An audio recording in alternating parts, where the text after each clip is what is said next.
Good afternoon. House property में further continue करा रही हूँ। क्वेश्चन नंबर 15 कर रहे हैं पेज 307 पे। Following are the particulars of 3 houses which the owner claims to be self occupied during the previous year 1920।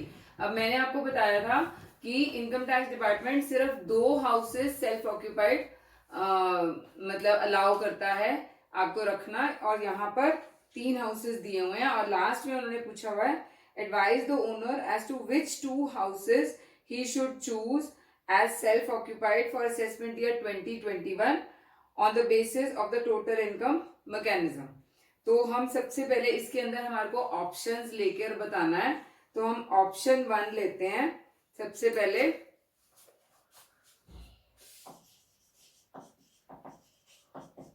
Option 1 में लेंगे A and B self occupied है and C is let out। ये option 1 लेकर चलेंगे।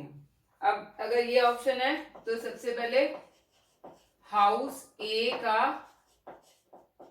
NAV नील हो जाएगा। कोई interest on loan है माइनस डिडक्शन अंडर सेक्शन 24 में इंटरेस्ट ऑन लोन आएगा 20,000 रुपीज का। तो इससे हमारी इनकम नेगेटिव में आ रही है 20,000।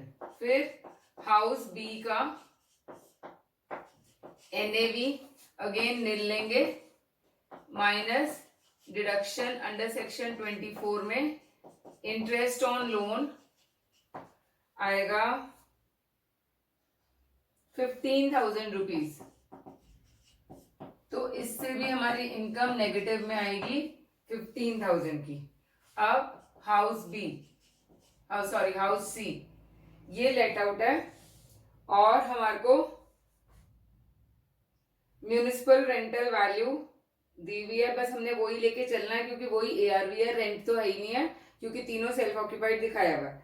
तो हमारी एआरवी हो जाएगी 30,000 माइनस म्यूनिसिपल टैक्सेस 1500 के, ये एनएवी आ गई, माइनस डिडक्शंस अंडर सेक्शन 24 के अंदर स्टैंडर्ड डिडक्शन लेते हैं एक 30% की और इंटरेस्ट ऑन लोन लेते हैं। Standard deduction at the rate of 30% 28500 का 30% 85500 ये हो गया, और interest on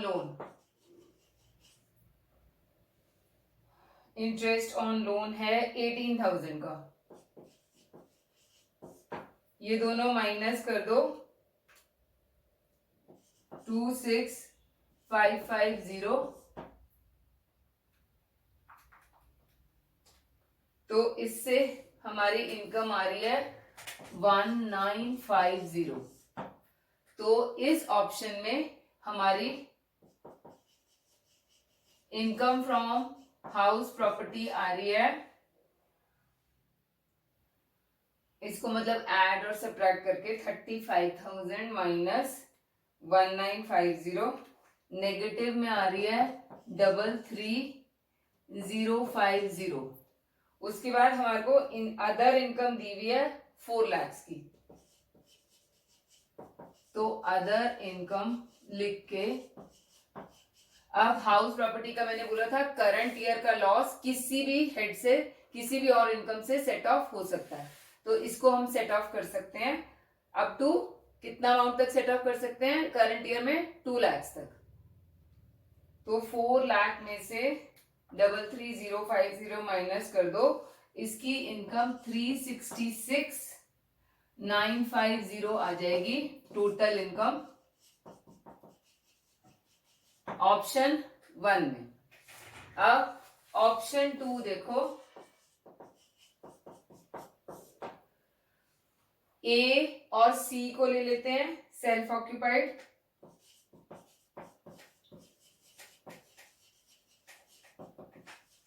and B is let out. इस केस में अगेन हाउस ए का NAV नील है माइनस डिडक्शन अंडर सेक्शन 24 में इंटरेस्ट ऑन लोन कितना था 20,000, ये माइनस 20,000 आ गया. सी को सेल्फ ऑक्यूपाइड लिया है तो हाउस सी ले लेते हैं पहले. यहाँ पे NAV नील है और माइनस डिडक्शंस अंडर सेक्शन 24 में interest on loan. Interest on loan C का है 18,000, तो ये इनकम नेगेटिव में आ जाएगी 18,000. अब हाउस बी को लेते हैं जो लेट आउट है.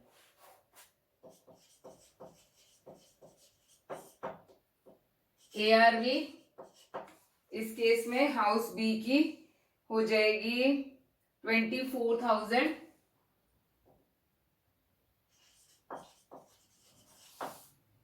माइनस म्यूनिसिपल टैक्सेस 1,000 के, तो NAV आ जाएगी 23,000 rupees minus deductions under section 24 में standard deduction at the rate of 30%. तो 23,000 का 30% 6,900 आ जाएगा. और इंटरेस्ट ऑन लोन बी का कितना था 15,000 रुपीज. 21,900 माइनस करके इसमें हमारा आ रहा है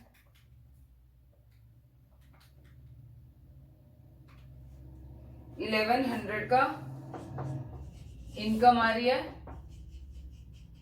ओ सॉरी, नेट आ रहा है ना 1,100.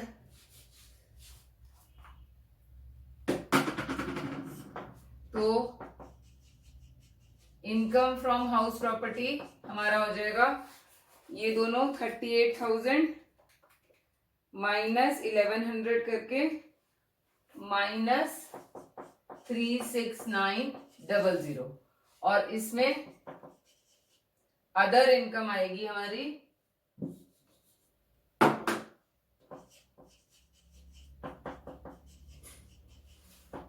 अदर इनकम है 4 lakhs.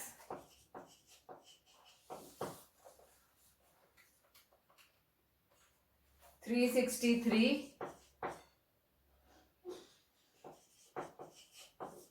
ये हमारी टोटल इनकम आ गई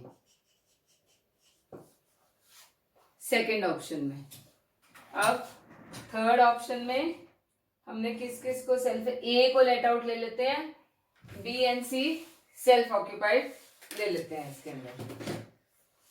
तो option 3 A is let out and B and C self occupied.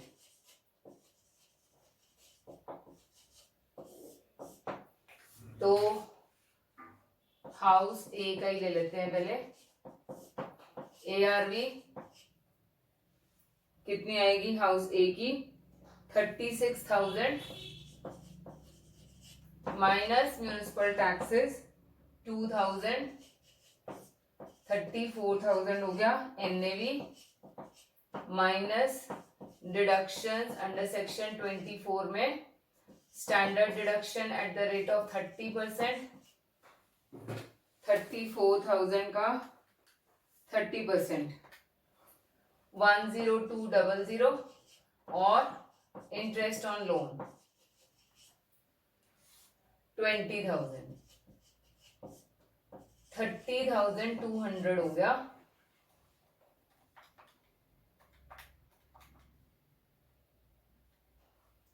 $3,800 आ गया हमारी इनकम फ्रॉम हाउस ए. फिर house B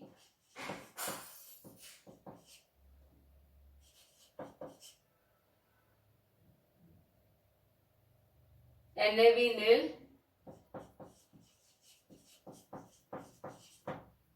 deduction under section 24 में 15,000,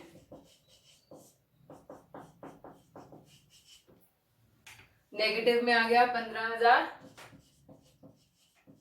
हाउस सी में एनएवी नील, ये डिडक्शन जो है इंटरेस्ट ऑन लोन की है। Then deduction under section 24 interest on loan C का कितना है 18,000, तो नेगेटिव आ जाएगा 18,000 और माइनस 3,800। तो हमारी इनकम फ्रॉम हाउस प्रॉपर्टी इसके अंदर 29,200 आ गई। ये आपकी इनकम फ्रॉम हाउस प्रॉपर्टी है।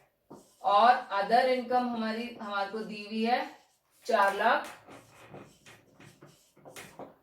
ये सॉरी नेगेटिव में है ये, तो 4 लाख में से 2920 कर दोगे 370,800 हमारी इनकम आ जाती है। अब आपने इसके अंदर क्या देखना है कि सबसे कम इनकम किसकी आई है, कौन से ऑप्शन में आई है। इस वाले ऑप्शन में आपकी 3,66,000 आई है, ऑप्शन बी में 3,63,000 आई है और ऑप्शन सी में 3,70,000 आई है। तो सबसे कम इनकम आपकी ऑप्शन 2 में आई है, जिसमें ए एंड सी को सेल्फ ऑक्यूपाइड लिया और बी को लेट आउट किया। तो वो ऑप्शन उसको लेनी चाहिए जिससे उसकी इनकम कम हो जाए सबसे, और ऑब्वियसली उसके ऊपर टैक्स भी कम लगेगा। तो इन्होंने क्या बोला है, ऑप्शन 2 बेटर लिखा हुआ है। ऑप्शन 2 में इन्होंने क्या लिया है, house A and C are self occupied, हाँ हमने भी यही लिया है, house A and C self occupied है और बी लेट आउट है। तो ऐसे वाले क्वेश्चंस में आपने ऑप्शंस बना बना के देखनी है और देखना है कि किसके अंदर आपकी सबसे कम इनकम आती है। और आपका ये 15 मार्क्स का क्वेश्चन कई बार आता है ऐसे वाला, सो दिस इज इंपॉर्टेंट।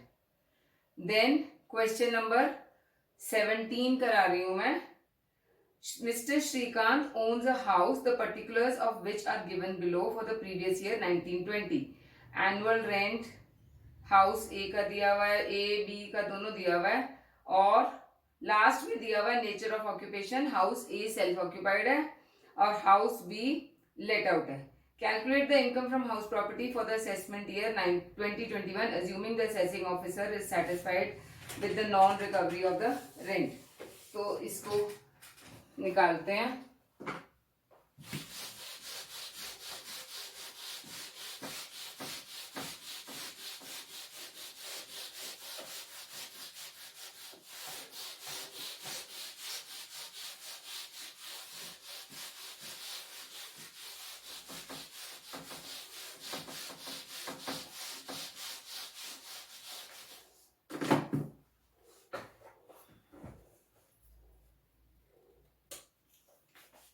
सबसे पहले calculation of total income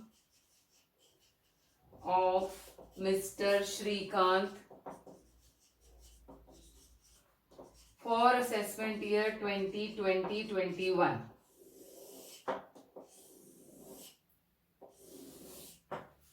house ए ले लेते हैं पहले, उसमें क्योंकि वो सेल्फ ऑक्यूपाइड है तो उसकी एनएवी नील लेंगे, माइनस डिडक्शन अंडर सेक्शन 24 में इंटरेस्ट ऑन लोन की ही सिर्फ मिलती है अगर वो है तो है इंटरेस्ट ऑन लोन। अब एक चीज इंपॉर्टेंट इसमें बता रही हूं मैं, इंटरेस्ट ऑन लोन हमें दिया हुआ है 50% पेड का हमने कुछ नहीं करना, हमने टोटल लेना होता है, ड्यू बेसिस पे भी होता है ये वाला इंटरेस्ट अलाउड। 36,000 दिया हुआ है और मैंने आपको इंटरेस्ट ऑन लोन की रिस्ट्रिक्शन बताई थी सेल्फ ऑक्यूपाइड हाउस की 30,000 रुपीज ही है सिर्फ, क्योंकि बोरो किया हुआ है 1998-99 में, तो इसलिए इसकी रिस्ट्रिक्शन 30,000 है। तो तो इंटरेस्ट ऑन लोन हमें 36,000 दिया हुआ है, आप इसको लिखोगे बट रिस्ट्रिक्टेड टू 30,000, तो इसकी हमारी इनकम नेगेटिव 30,000 आ जाएगी। देन नेक्स्ट इज आपका हाउस बी।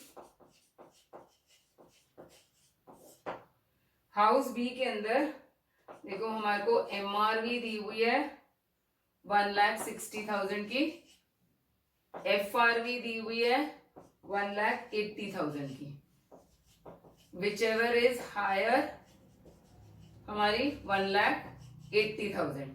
फिर स्टैंडर्ड रेंट भी दिया हुआ है 4 लाख, नहीं सॉरी वो तो ए का है, 1,50,000, विच एवर इज लोअर है हमारा दोनों में से 1,50,000। फिर रेंट, एक्चुअल रेंट कितना है, एक्चुअल रेंट हमें दिया हुआ है कहाँ गया 1,72,000, और इसमें हमारे को अनरियलाइज रेंट भी दिया हुआ है 6,000 का। तो जब अनरियलाइज रेंट दिया होता है तो हमने उसको माइनस करके एक्चुअल रेंट में से फिर कंपेयर करना होता है आपका जो भी स्टैंडर्ड रेंट के बाद आता है। तो रेंट है 1,72,000 माइनस अनरियलाइज रेंट वो है 6,000 का, तो 1,66,000 से आप कंपेयर करोगे इन दोनों को। इसके अंदर ना लाइन ड्रॉ कर लेना, विच एवर इज हायर, फिर लाइन ड्रॉ करके ही आ जाएगा। तो ERV हमारी में विच एवर, ये सॉरी ये तो ARV ही आ जाएगी, नॉट ERV। ARV में विच एवर इज हायर आएगा, वो क्या आ गया 1,66,000 रुपीज। अब यहां से क्वेश्चन आगे स्टार्ट करते हैं। ARV हमारा आ गया, ये यहां पे आएगा ERV, जब हम स्टैंडर्ड से कंपेयर कर लेंगे ना तो यहाँ पे ERV आ गया, फिर इसको रेंट से कंपेयर करेंगे तो ARV आ जाएगा। अब यहाँ पे minus municipal taxes, municipal taxes हमें कितने दिए हुए हैं, paid during the year 16,000 rupees, ये माइनस कर दो तो आपका 1,50,000 NAV आ गया, माइनस डिडक्शंस अंडर सेक्शन 24 में standard deduction at the rate of 30%, 1,50,000 का 30% 45 आएगा, 45,000, और इंटरेस्ट ऑन लोन अगर है तो है दिया हुआ 48,000 का, 45 प्लस 48,000 93,000। तो इससे हमारी इनकम आ गई 57,000 की। तो total income from house property हो गया आपका 27,000 रुपीज, यस 27,000 रुपीज आपकी इनकम फ्रॉम हाउस प्रॉपर्टी हो गया। अब इसके अंदर और कोई इनकम हमें नहीं दी हुई है, इसलिए टोटल इनकम भी इसकी यही आएगी।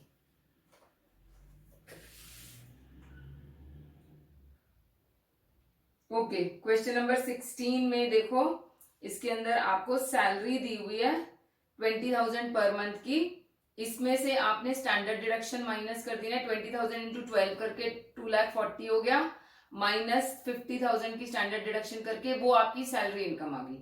उसके बाद फर्स्ट हाउस और सेकंड हाउस दोनों में आपने वो निकालनी है हाउस प्रॉपर्टी इनकम, और आपकी देखो इसके अंदर सेकंड हाउस जो है, जो लेट आउट है, वो वेकेंट है।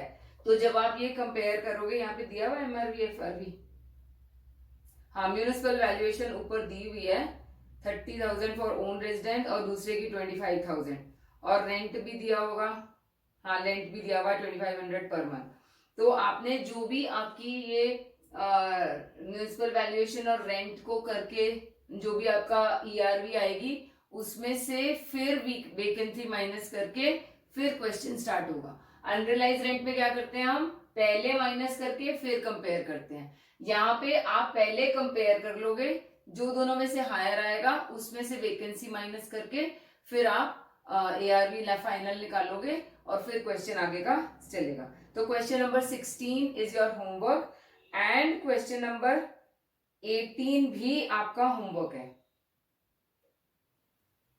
इसके अंदर देखो वैकेंसी भी दी हुई है 2 मंथ्स की, सिर्फ एक ही हाउस की दी हुई है और हाउस की कंस्ट्रक्शन वगैरह काफी पहले से कंप्लीट हुई हुई है, तो आपने उसका कुछ नहीं करना है। अब लास्ट में लिखा हुआ है tenants paid the mutual taxes municipal taxes of house 2। तो इसका मतलब हाउस 2 के म्यूनिसिपल टैक्सेस आप माइनस नहीं करोगे, क्योंकि म्यूनिसिपल टैक्सेस सिर्फ पेड और paid by owner he allowed हैं, तो यहाँ पे आप ये नहीं माइनस करोगे। तो क्वेश्चन बहुत छोटा सा आता है, लेकिन छोटा सा पॉइंट होता है, लास्ट में कहीं लिखा होता है और आपने उसको देख के ध्यान से करना है क्वेश्चन। तो 2 क्वेश्चंस का होमवर्क है, क्वेश्चन नंबर 16 और 18। अगर दोनों में से कोई भी डाउट हो आप मेरे से पूछ सकते हो। When we will continue further tomorrow.